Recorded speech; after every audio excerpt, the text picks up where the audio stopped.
കടലിന് നടുവിൽ ഒഴുകി നടക്കുന്ന ഒരു കൂറ്റൻ ആണവ നഗരം, 6000-ഓളം നാവികർ, അത്യാധുനിക യുദ്ധവിമാനങ്ങൾ, ഭീമാകാരന്മാരായ മിസൈലുകൾ.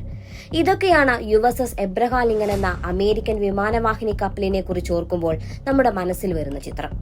ഇത്രയേറെ യുദ്ധസന്നാഹങ്ങളുള്ള ഈ കപ്പലിലെ നാവികരുടെ കയ്യിൽ എപ്പോഴും ആയുധമുണ്ടാകുമെന്ന് കരുതിയാൽ നിങ്ങൾക്ക് തെറ്റി. ശത്രുരാജ്യങ്ങളുടെ മുനമ്പിൽ പോയി യുദ്ധം ചെയ്യുമ്പോഴും ഈ കപ്പലിലെ ഭൂരിഭാഗം നാവികരും നിരായുധരാണ് എന്നതാണ് വാസ്തവം. സ്ഫോടക വസ്തുക്കളുടെയും ഇന്ധനത്തിന്റെയും നടുവിൽ ജീവിക്കുന്ന ഇവർക്ക് എന്തുകൊണ്ടാണ് തോക്കുകൾ നൽകാത്തത്?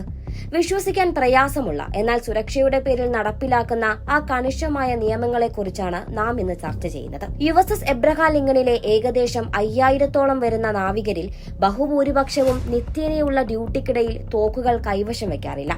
ഇതിനു പിന്നിൽ അതിശക്തമായ ഒരു കാരണവുമുണ്ട്. കപ്പലിനുള്ളിലെ വ്യോമയാന ഇന്ധന ലൈനുകൾക്കും അതീവ സ്ഫോടനശേഷിയുള്ള ആയുധ ശേഖരങ്ങൾക്കും സമീപം അബദ്ധവശാൽ പോലും ഒരു വെടിയുണ്ട ഉതിർക്കപ്പെട്ടാൽ അത് കപ്പലിനെ ആകെ തന്നെ ചാരമാക്കാൻ കെൽപ്പുള്ളതാണ്.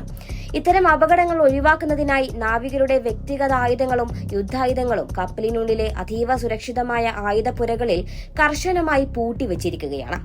സ്ഫോടനാത്മകമായ അപകടങ്ങൾ ഒഴിവാക്കി കപ്പലിന്റെയും അതിലെ ജീവനക്കാരുടെയും പൂർണ്ണ സുരക്ഷ ഉറപ്പാക്കാനാണ് ഈ നയം നടപ്പിലാക്കിയിരിക്കുന്നത്. സാധാരണ നാവികർക്ക് തോക്കില്ലെങ്കിലും കപ്പലിലെ ക്രമസമാധാനം ഉറപ്പാക്കാൻ ഒരു പ്രത്യേക സുരക്ഷാ വിഭാഗം എപ്പോഴും സജ്ജമാണ്. മാസ്റ്റർ അറ്റ് ആംസ് എന്ന് വിളിക്കപ്പെടുന്ന ഈ വിഭാഗമാണ് കപ്പലിലെ ആഭ്യന്തര നിയമനിർവഹണവും സുരക്ഷാ സംരക്ഷണവും കൈകാര്യം ചെയ്യുന്നത്. ഉയർന്ന പരിശീലനം ലഭിച്ച ഏകദേശം 88 ഉദ്യോഗസ്ഥരടങ്ങിയ ഈ സംഘം കപ്പലിലെ സജീവമായ ഭീഷണികളെയും നേരിടാനും കുറ്റകൃത്യങ്ങൾ തടയാനും നിതാന്ത ജാഗ്രത പുലർത്തുന്നവരാണ്. കപ്പലിന്റെ ഇടനാഴികളിലൂടെ ദിവസേന പെട്രോളിംഗ് നടത്തുന്ന ഇവർ സ്റ്റാൻഡേർഡ് ഇഷ്യൂ 9mm സൈഡ് ആർമുകൾ കൈവശം വയ്ക്കാറുണ്ട്. സാധാരണയായി ക്ലാസിക് ബെററ്റ M9 പിസ്റ്റളുകളോ അല്ലെങ്കിൽ പുതിയ SIG സോവർ M18 പിസ്റ്റളുകളോ ആണ് ഇവർ പെട്രോളിംഗിനായി ഉപയോഗിക്കുന്നത്. സാധാരണ സമയങ്ങളിൽ പിസ്റ്റളുകൾ മാത്രമാണ് സുരക്ഷാ ഉദ്യോഗസ്ഥരുടെ കയ്യിലുണ്ടാവുക എങ്കിലും കപ്പലിന് ഒരു ബാഹ്യ ഭീഷണിയോ അല്ലെങ്കിൽ ആന്തരികമായ സുരക്ഷാ ലംഘനമോ നേരിടേണ്ടി വന്നാൽ ചിത്രം മാറും.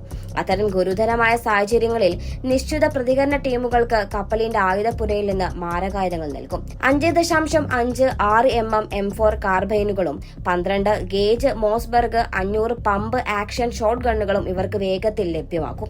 ഓരോ ചുവടും അളന്നു മുറിച്ചാണ് ഇവർ നീങ്ങുന്നത്. ഇതിനായി സെക്യൂരിറ്റി റിയാക്ഷണറി ഫോഴ്സ് ബ്രേവോ എന്ന കടുത്ത പരിശീലനത്തിന് ഇവർ വിധേയരാകുന്നുണ്ട്.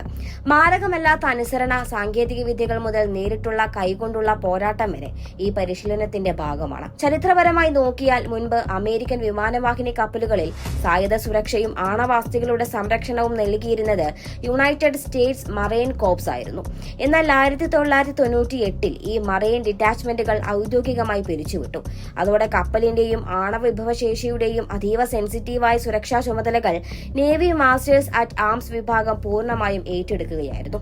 അച്ചടക്കവും ജാഗ്രതയും ഒരുപോലെ ആവശ്യമുള്ള ഈ ഉത്തരവാദിത്തം ഇന്നും അവർ ഭംഗിയായി നിറവേറ്റുന്നുണ്ട്. ലോകത്തെ വിറപ്പിക്കുന്ന ഈ പടക്കപ്പൽ യഥാർത്ഥത്തിൽ ഒരു പൊട്ടിത്തെറിയുടെ മുനമ്പിൽ ജീവിക്കുന്ന നഗരമാണെന്ന് നിങ്ങൾക്ക് മനസ്സിലായല്ലോ. അവിടെ മാരകായുധങ്ങൾ കൈകാര്യം ചെയ്യുന്നത് അത്ര എളുപ്പമുള്ള കാര്യമല്ല.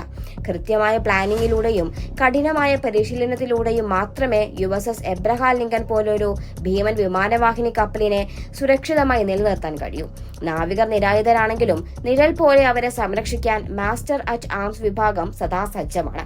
തോക്കിന് മുനയിലൂടെ മാത്രമല്ല കൃത്യമായ അച്ചടക്കത്തിലൂടെയുമാണ് അമേരിക്ക തങ്ങളുടെ ആധിപത്യം കടലിലും നിലനിർത്തുന്നത്.